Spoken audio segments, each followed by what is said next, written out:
I need you to knock some sense into me. I'm sure you can. Yeah, I don't know. I enjoy listening to you. I don't always agree with everything. All right, enough of this persiflage. So, you want my question? I'm certainly not going to get myself in trouble by telling you what to do. That makes great sense. Gosh, that's good. That I overwhelm you with words and wisdom? I've got 7 kids. I feel like I could call you every day. Wait, you're telling me I'm wrong? Disconnect. Yes, I am, Dr. Ray. You just need to tune in to Dr. Ray, honey. He's got all the answers. Am I right or am I right? Probably. Now, from the studios of Living Bread Radio Network in Canton, Ohio, the hometown of Mother Angelica, here's Dr. Ray. Well, it's happened. I finally made it. I have enough money right now to last me the rest of my life. Unless I want to buy something. Then I'll fall short. Good to have you here.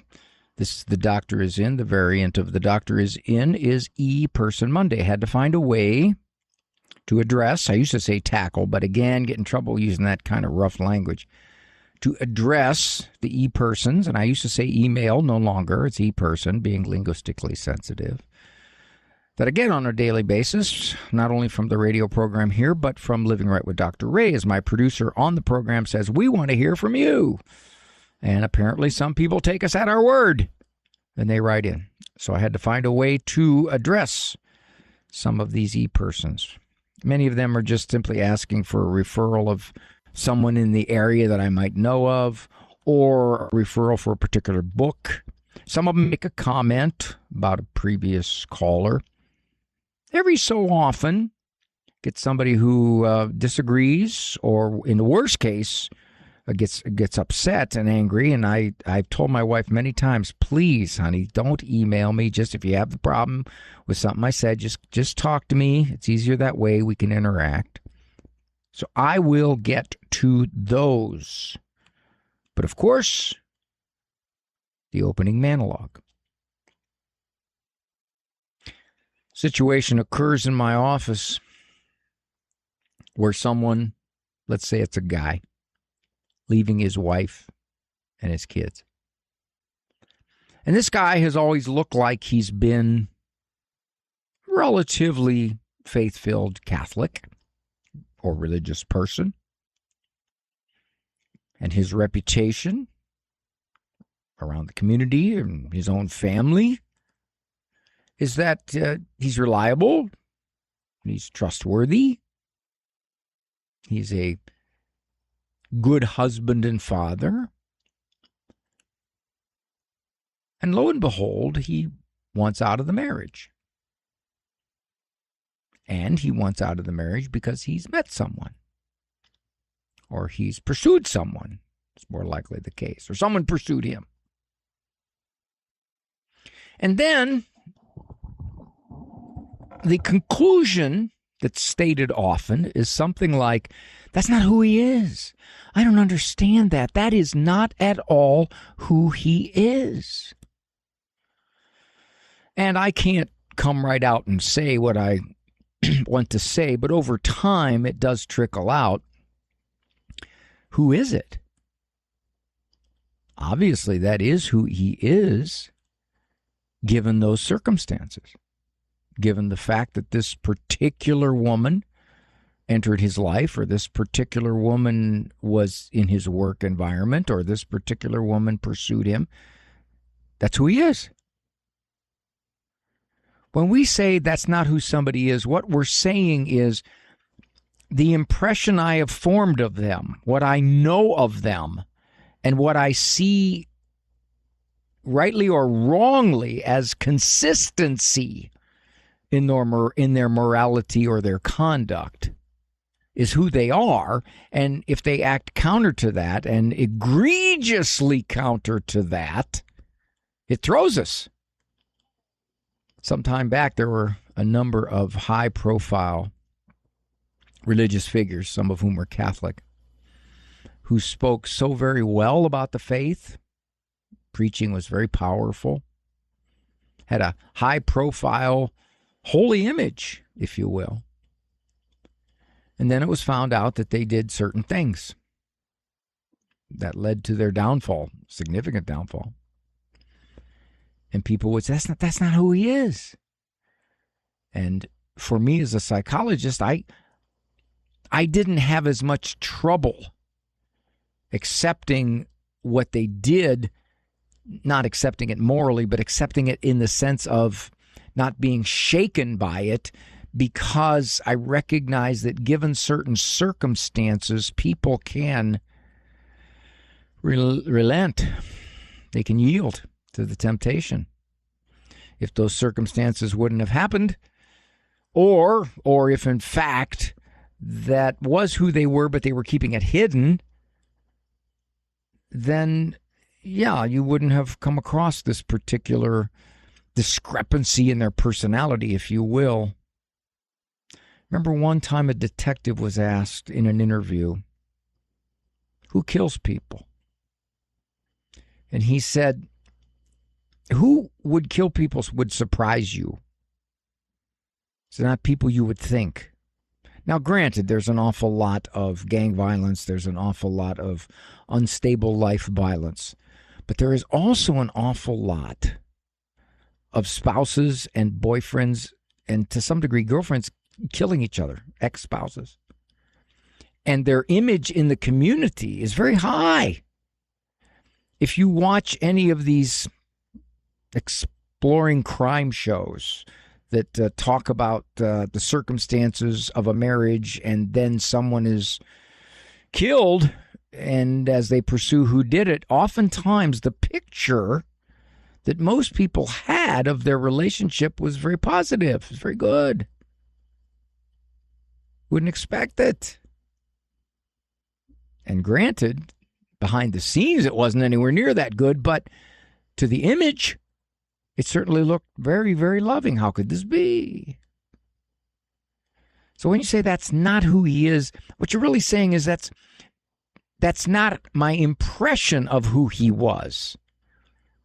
Or that's not consistent with who I thought he was.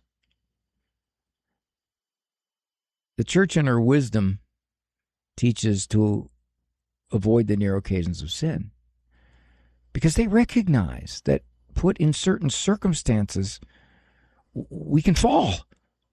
We can act counter to everything that we believe or everything that's dear to us. Or we can act counter in ways that will ultimately sabotage our contentment, our walk with God. That's part of the human condition, unfortunately. And what makes a truly moral person, one following Christ, is one who consistently, across situations, behaves in a certain way. A small example of this, much more common example, is a teacher who absolutely loves a particular child, thinks this child is polite, kind, very popular with the other kids. And it just so happens that this child at home is a hellion, plays his parents terribly. But the teacher would be shocked. She'd say, that's not who he is. That's not how I see him. Well, yeah, it is. Given those circumstances, for whatever the reason, given parents' weak discipline or permissiveness or unstable family life, whatever it is, that's who he is at home. That is who he is at home. Who he is at school may be very different. That rocks parents. They can't understand why this kid would have a Jekyll Hyde personality. He doesn't. But he's doing, in many respects, what the situation has allowed or has contributed to. Sometimes a hurting spouse will say that I don't understand it. That's not the person I know. There's two answers to that. One, you didn't know that person through and through. Or two, up to that point in their lives, that was the person you know, but it no longer is. Well, then, Dr. Ray, how can you trust anybody? Well, at some level, we do trust. And when it happens that our trust is broken, then we can be shocked, depending upon how we saw that other person consistently. It's Psych 101. Our behavior varies wildly from circumstance to circumstance. You know, there are people in your life who do not like you. And there are other people in your life that absolutely think you are a saint. How is this? Well, perhaps your conduct is different with them. With one person, you're very relaxed and easy. With the other person, you're on edge, you're nervous, you don't relate to them well. Whatever it is. And the one person would say, well, that's not who they are. You may think they're a nice person, but that's not what I see. It's not who they are. Yeah, it is. It's who they are given different circumstances.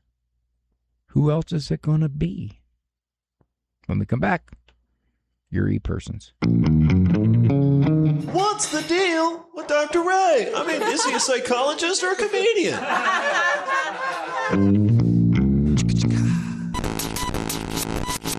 Beacon Skin and Surgeries is a comprehensive dermatology center on the border of Troy and Rochester Hills south of M59 and in Livonia. Beacon Skin and Surgeries perform full skin exams and focus on the diagnosis and treatment of all types of skin cancer and precancerous lesions. All are board-certified dermatologists and fellowship-trained surgeons. Call 248-852-1900. Beacon Skin and Surgeries, a beacon for patient care. 248-852-1900. Hi, this is Vanessa Denha-Garmo. Sylvan Learning offers personalized one-on-one academic coaching online from home, designed around your child's unique needs and schedule. Strong academic skills today can help create opportunities tomorrow. Higher grades and stronger test scores can open the door to scholarships, top universities, and a brighter future. Visit mysylvancoach.com to learn more about one-on-one coaching online from home. That's mysylvancoach.com. Hi, I'm Dr. Greg Popchak from More to Life. Not having a will puts an unnecessary burden on your children. At mycatholicwill.com, a legal will is as simple as 15 minutes filling out information about your family. The standard cost is $79.95. However, thanks to our partnership with mycatholicwill.com, when you use the promo code AVE, A-V-E, your will is absolutely free. No hidden costs whatsoever. Visit mycatholicwill.com. Brought to you by the nonprofit Seton Home Study. Hi, everybody. Dr. Ray Guarendi here. You want to pass the Catholic faith on to your children? A very good way is to teach your children at home. You want to protect your kids from the toxic culture that surrounds us? Do you want to have a greater influence than what your kids are learning? Once more, a great way is to teach your children at home. No teacher is going to care about your kids as much as you do. Seton Home Study School is the best way to teach your children at home. Go to setonhome.org. setonhome.org.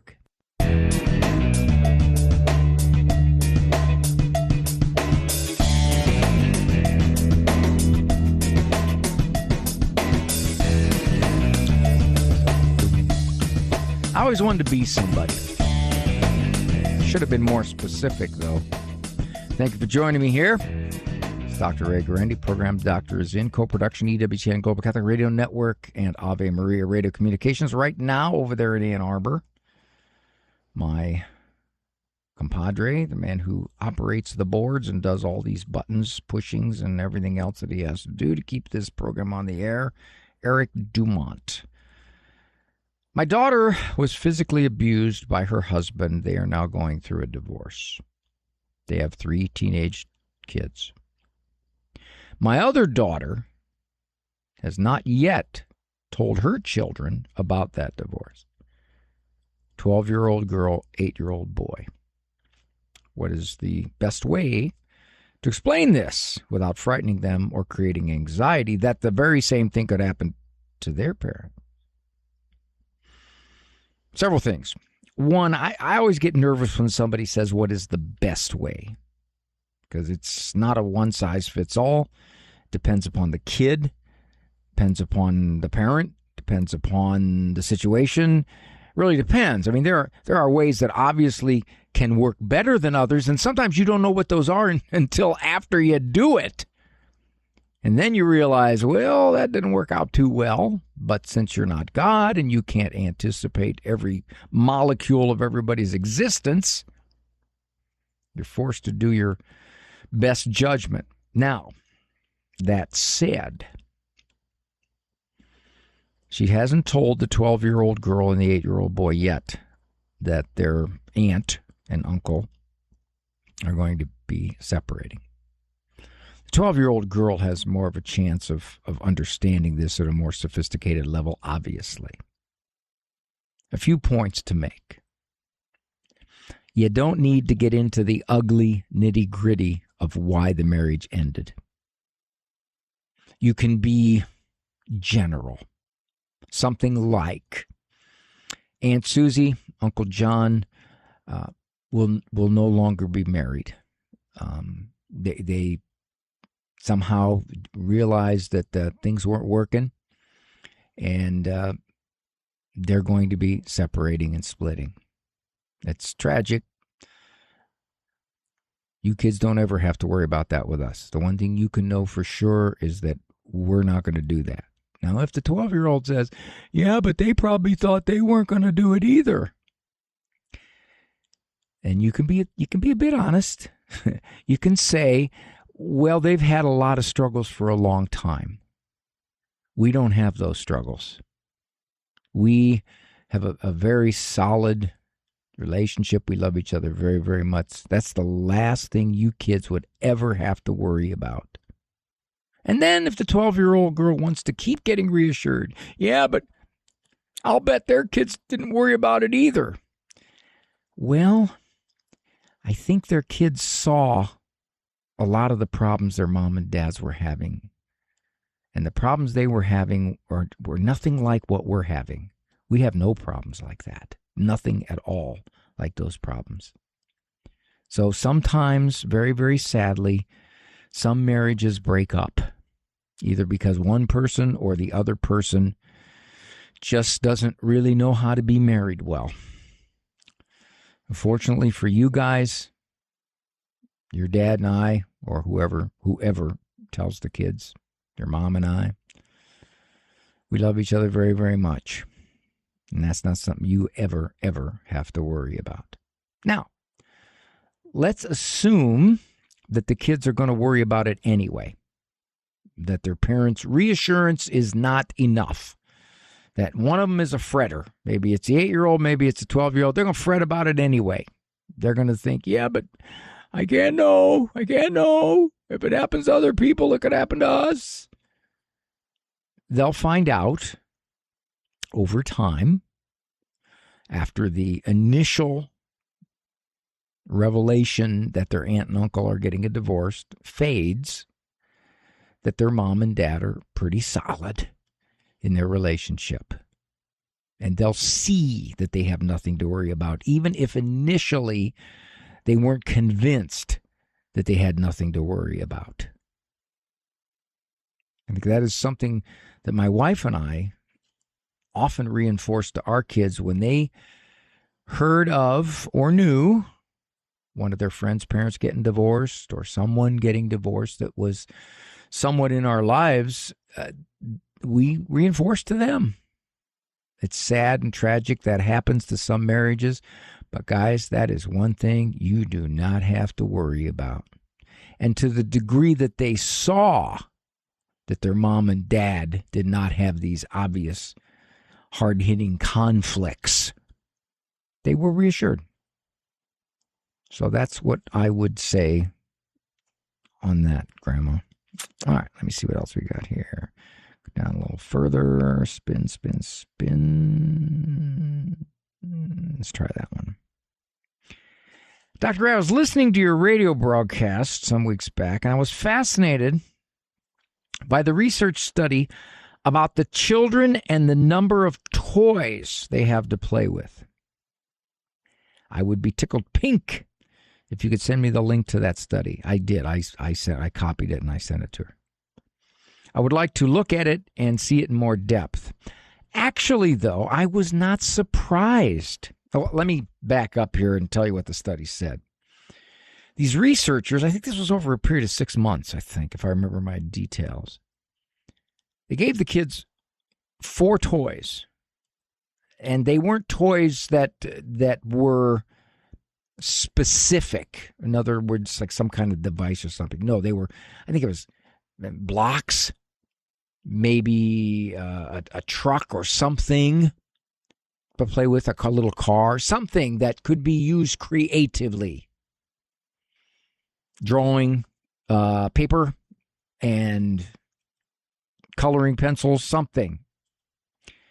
The other kids were inundated with toys. They got as many toys as they wanted, and their parents got as many toys as they wanted. At the end of the 6-month period, surprising, and this was surprising to me too, because I didn't think IQ, at least as it was measured by whatever test they used, would move that much. But they found a significant raise in the kids' IQ who only had the 4 toys. And as I said, they were generic kinds of toys. I don't remember what they were, but I remember thinking, oh yeah, this would allow an awful lot of creative play for these kids. She says, I was surprised that the IQ was affected. Yeah, so was I, to tell you the truth. My 8 siblings and I grew up with very few toys. And I recall spending hours with a Tonka truck, a doll, blocks, crayons, and paper, or mom's spoons to dig in the dirt. Yeah, that was generally the idea behind the toys that these kids got. It's just kind of stuff that you could use, and you had to decide how to use it to amuse yourself. We had our 10 children at one point were 12 and under. We had 1 toy box for all the toys. Part of it was because I didn't like stuff. Part of it was because I didn't want my kids to develop an entitled mentality that all kinds of stuff was going to keep coming at them no matter what. And part of it was I realized, yeah, be creative. Go out, and we had a little field next to us. Go in the field and build a fort with sticks. Fine stuff. They had a wiffle ball and bat and some tennis balls that they amused themselves with for hours. Yeah, I think one of the toys was a ball, some type of ball. Now, she goes on to talk about what was more common. This sounds like a person who's older. She said this: trees, bikes, tags in the evening with the neighborhood kids at the cemetery at the end of our street were favorites. We had rules of respect. Yeah, it sounds like she was speaking of another time and generation when that kind of outside play was much more common. We used to play flashlight tag. You remember flashlight tag? Where at night when it got dark, if you hit somebody with the flashlight with the beam, you laid the flashlight down, you took off. And there were only certain places you could go, so obviously you didn't run 3 blocks away, but you played flashlight tag. Eric says he wasn't allowed to go out at night. Yeah, well, they did. Eric, they didn't know what kind of mischief you would cause in your neighborhood, and they got so tired of the cops coming to your house, especially in the morning. Okay, so yeah, that was the point, and I think the follow the money, if you will. Because the marketing on all these toys, this will raise your kids' IQ, this will make them more creative, this will keep them occupied for hours. And what they found in this study is that the more toys the kids had, the more they bounced. The quicker they got dissatisfied with a particular toy or gadget and moved on. They called it multitasking with toys. They didn't stick with any one thing. What's next? What can I play with next? Nothing really held their attention all that long, as opposed to these few generic type toys. And what it did is sustained attention and, according to the researchers, raised IQ. Fascinating.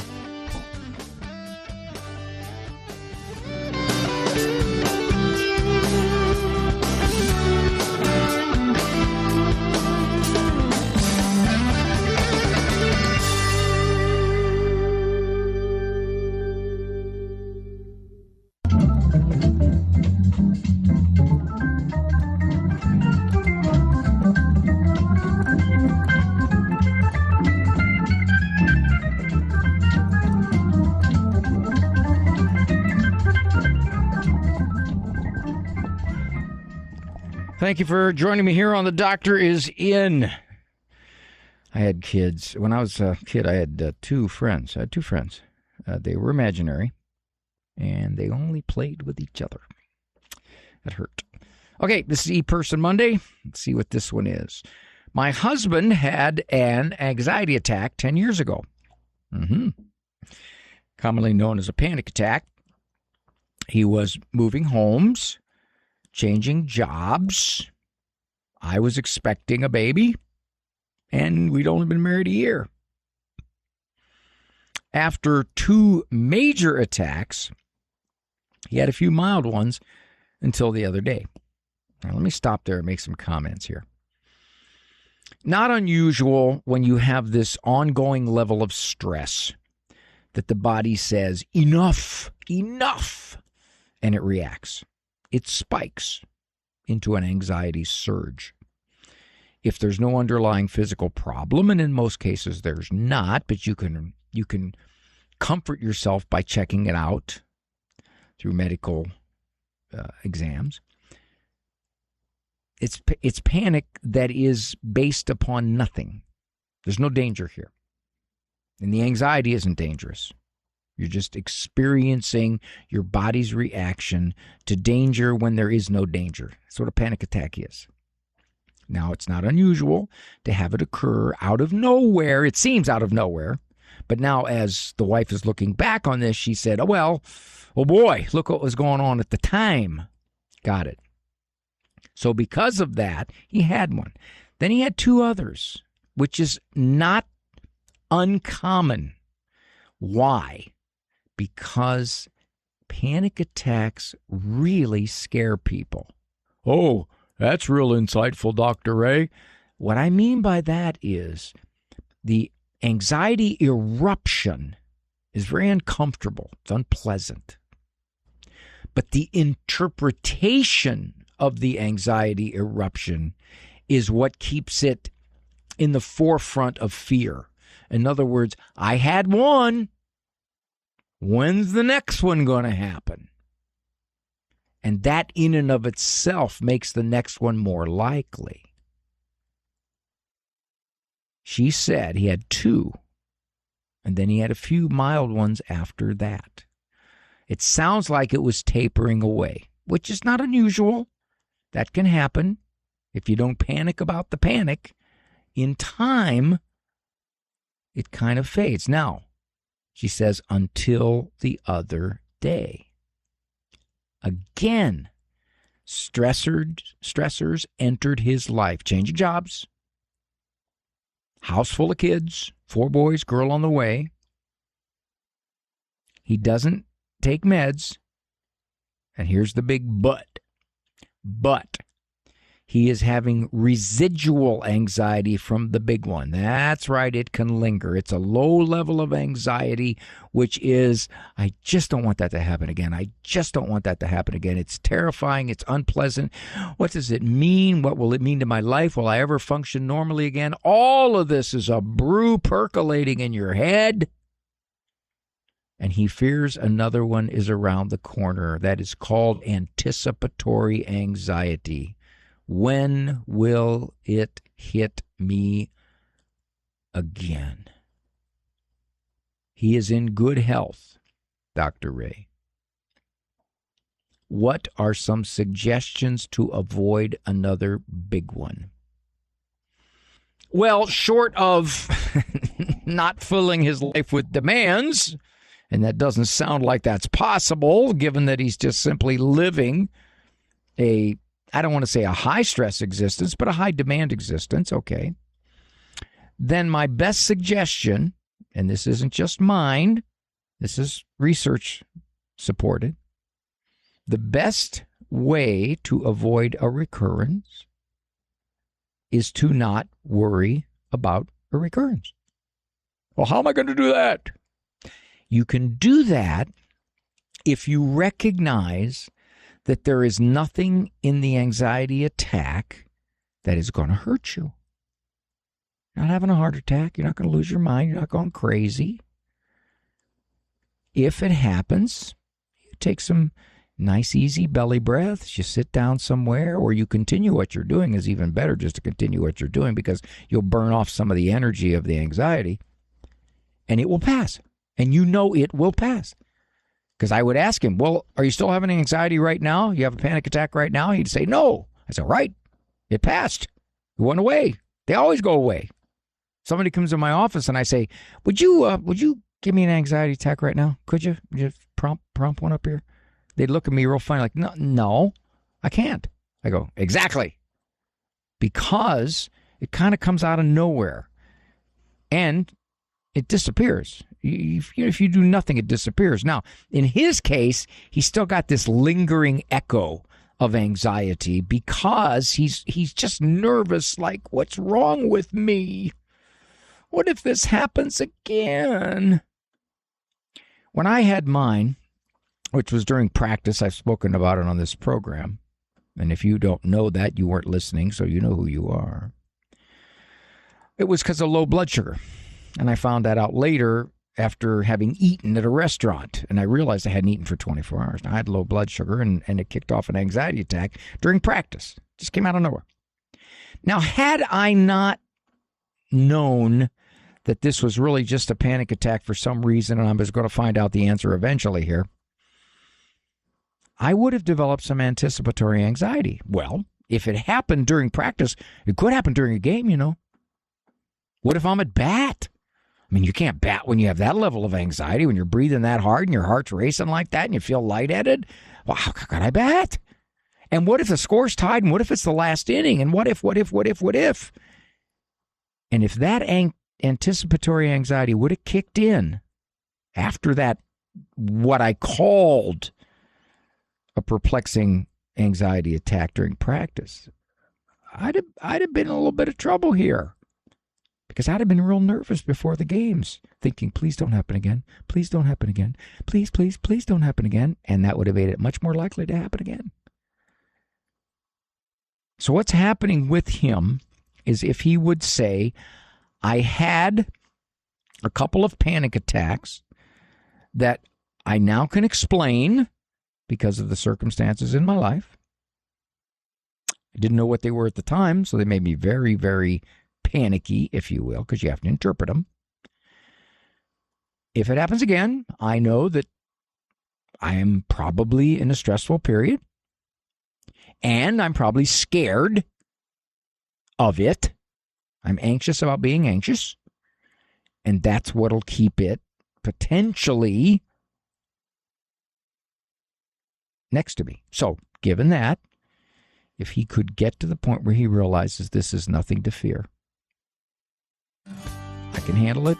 I won't have to gut through it. I'll just flow through it. If in fact that will lessen the chances this will happen again, and over time it'll probably disappear totally.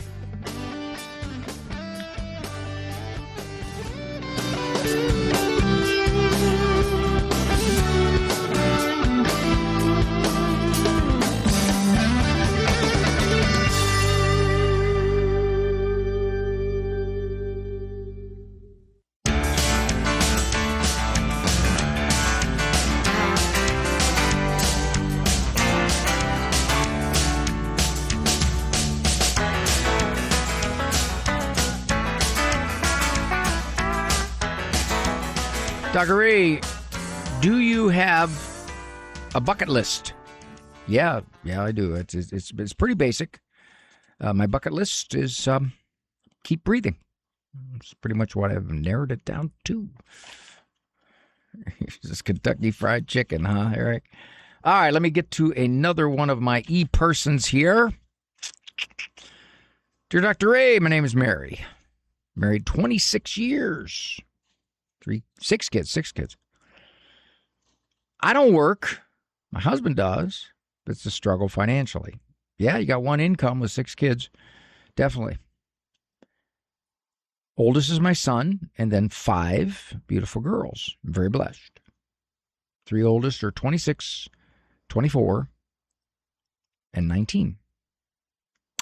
And all three oldest, she says, have fallen into the entitlement zone. I never heard it put that way, the entitlement zone. Let me stop right there.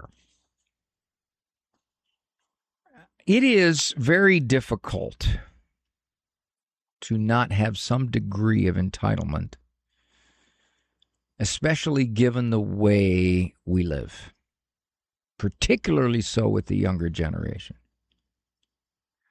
Those of you who are older, you still had times when you were younger that a lot of material things didn't come easy, but we live so well now. Everybody has air conditioning. Everybody has all the food they need. Everybody has all kinds of cars. Everybody has television screens that are 72 inches or, okay, if you want to get by really, really little and rough it, you got a 42-inch one.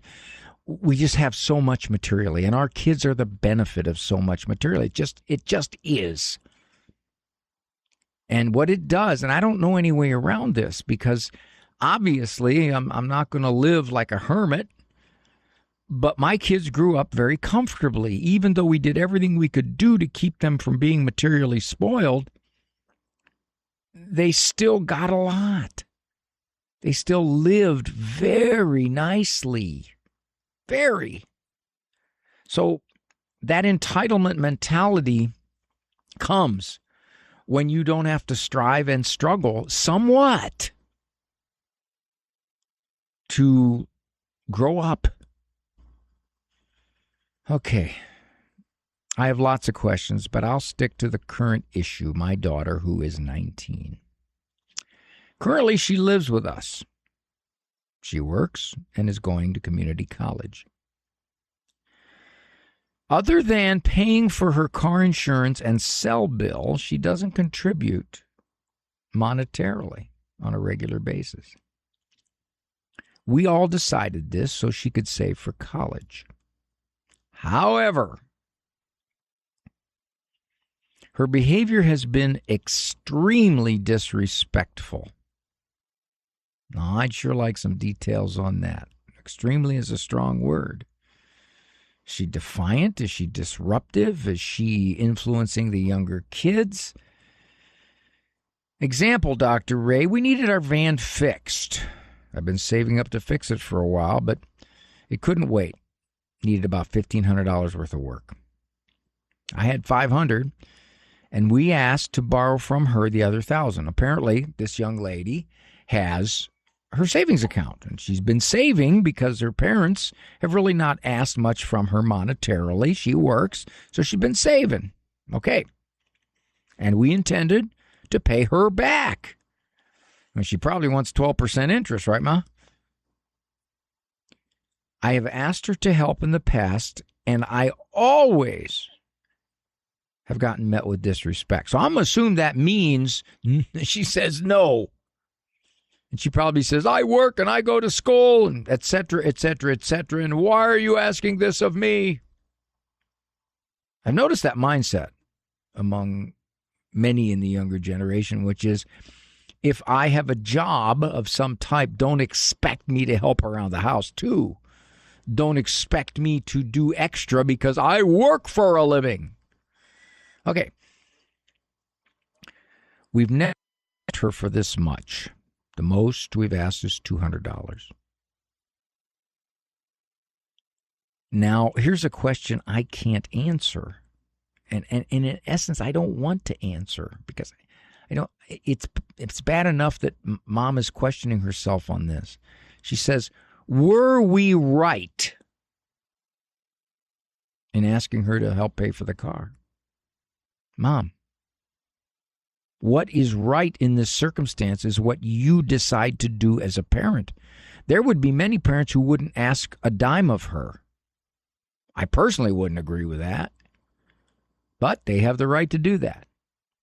You have the right to say the van needs fixed. We don't have the money. We've been allowing you to live here and trying to help you to save money. Now we need to borrow from you. And if she essentially says, get out of my face, what's your decision, Mom? What is your decision? How disrespectful is she? How uncooperative is she?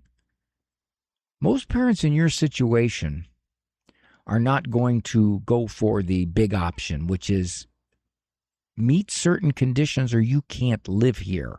They're afraid. They won't do it. Where's she going to go? What's she going to do? How's she going to make ends meet? She can't live on her own, etc., etc. So what they do is they allow and accept an enormous amount of mistreatment. This is so very, very common. My older two have moved out, and they too have a sense of entitlement. In other words, I'm reading into what Mom is saying here is, Mom, you got to help us out, but we're not going to return any of that. And then here's where I think she's really struggling. What have I done wrong? And how do I stop it from happening with my last 3 kids? I'm not so sure, Mom, you've done anything wrong. I think it is a risk of living in our culture. We are by far the most comfortable, most materially acquisitive culture the world has ever seen. Most recently, the stunning surprise of the soccer players and their fans from other countries at what America has, the size of our stores, our restaurants, the size of our portions. They're shocked. Well, they think it's wonderful because they don't have that in Europe. And, of course, Europe is supposed to be all developed countries for the most part, but they're coming here and they're just stunned. One guy said he couldn't believe the size of a Costco. It was bigger than his whole village at home. Another guy said they bring food before you even order. They went to Texas Roadhouse. They got bags of peanuts, as many as they wanted. They got bread brought to him, and he said, I didn't order bread. And the server said, no, the bread's free, as much as you want. They were stunned. These are people from, in many places, what would be considered developed countries. And looking at what we have, and the byproduct of that with our kids, especially our younger kids. Many of you listening to me right now, you still had a certain sense of struggling when you were growing up. You sure had a lot of chores, or maybe you just didn't get much. My dad worked in a factory. We had one small car, had no air conditioning till I was 19 years old, and then we had a box air conditioning in a room. It's where we slept when it really got hot. Now, I'm not bemoaning any of this because we were solidly middle class. But now that would definitely be an aberration in much of our culture anyway. So because of that, I'm not sure that some amount of entitlement isn't at all what you did wrong, Mom. Maybe you underestimated how easy and comfortable you made it for the kids. And maybe that would be my suggestion to you with the remaining 3 kids, the younger 3. Don't make it so easy. Require of them chores, working, doing things for you around the house.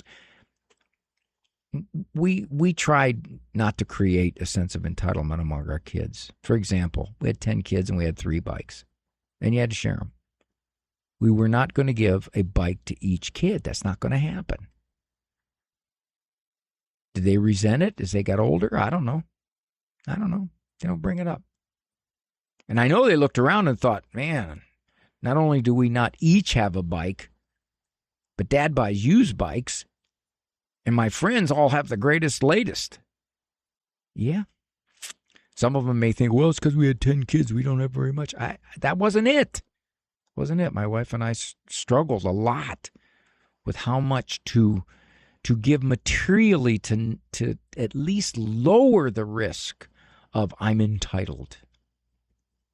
So I would say learn a lesson from the 3 oldest and back off on the material stuff and all the perks and all the goodies.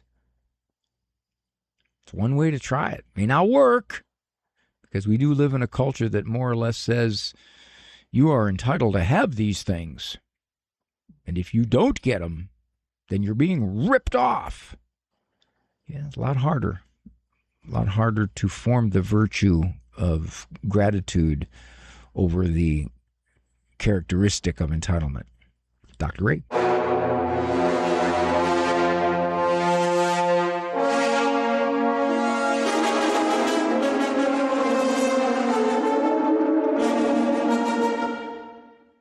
Do you own popular index mutual funds or ETFs? If so, you're automatically own shares of companies that conflict with your moral beliefs. Ave Maria mutual funds are managed to conform to pro-life and pro-family values. Long-term investors can invest in the no-load Ave Maria mutual funds. The experienced professional portfolio managers make decisions based on investment fundamentals and pro-life values. You can learn more about Ave Maria mutual funds today at 866 Ave Maria or visit AveMariaFunds.com. Sin creates a proclivity to sin, the Catholic Catechism teaches. It develops vice by repetition of the same wrong act. Thus, sin tends to reinforce and reproduce itself. Vice can be linked to the capital sins, which are called capital because they can engender other sins and other vices. The capital sins are pride, avarice, envy, wrath, lust, gluttony, and sloth. Sin is a personal act, but we can also be responsible for the sins of others under certain conditions. Sin can make men accomplices of one another, the Catechism warns, causing concupiscence, violence, and injustice to reign among them. This is Peggy Stanton, and this has been the Order of Malta's Minute with the Catechism. This program is brought to you by the following nonprofit underwriter. Are you longing to hear God's voice? Lord, Teach Me to Pray, the free Ignatian prayer series will open your heart to His voice, to the peace you are seeking, and the only love that fulfills the human heart, Jesus. God is calling you to true joy, knowing Jesus personally. Lord, Teach Me to Pray is free. Go to LordTeachMeToPray.com, click on the red box, order the Lord, Teach Me to Pray series now. Go to LordTeachMeToPray.com.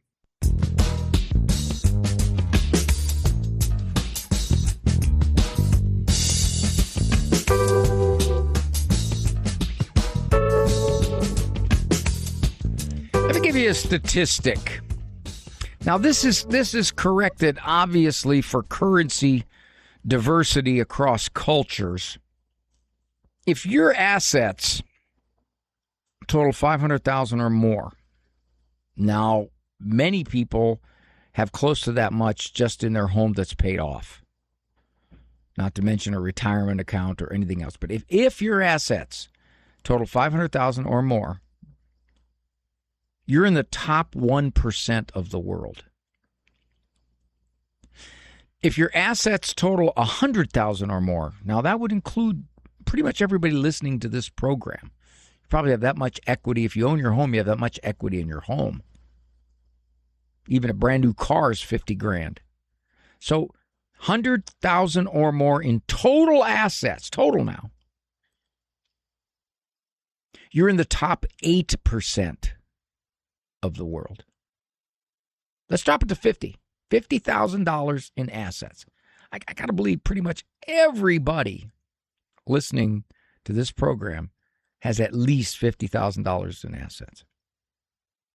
You're in the top 13% of the world. 87% are below you. Let's drop it to 10,000. Let's drop it to 10,000. Now, most teenagers have that. Let's just drop it to 10K. You have assets totaling 10K. You're in the top 1/3 of the world. $4,210. If you have assets totaling $4,210, you're at the halfway mark of wealth in the world. Now, again, it can be argued, wait a minute, Dr. Ray, come on, cost of living in various places, etc., etc. True. But I think these particular numbers generally hold true. And that's one indication of materially how well off we are compared to the world. Here's another one from C.S. Lewis here. This was, he wrote this in the Letters of C.S. Lewis to Arthur Greaves. I'd never read that one. Nobody who gets enough food and clothing in a world where so many are hungry and cold has any business to talk about misery. Whoa. Well, come on, CS. What about emotional misery here? What about frustrations in life? What about relationship misery? I think he was alluding to the fact that be very careful about talking about physical material want compared to, again, the world. It's hard for us to look beyond our horizon. I look around me at the people who live around me, at the people that I know directly. And yeah, okay, I have more than some of them materially, and I have less than some of them materially. So I just sit there thinking, okay, well, I'm the norm. No, I'm not.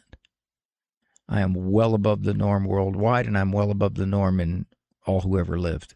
Far, far, far, far above. And I got to keep telling myself that, because otherwise I can slip into an entitlement mind. Thank you for joining me here on The Doctor Is In. I appreciate the company. Good Lord permitting. Tomorrow we'll talk to you on The Doctor Is In. Walk with God. That's the walk you want. For information on Dr. Ray's presentations, books, and CDs, visit drray.com and follow him on Facebook and Instagram. The Doctor Is In is a co-production of Ave Maria Radio and EWTN Radio and carried across the EWTN Global Catholic Radio Network.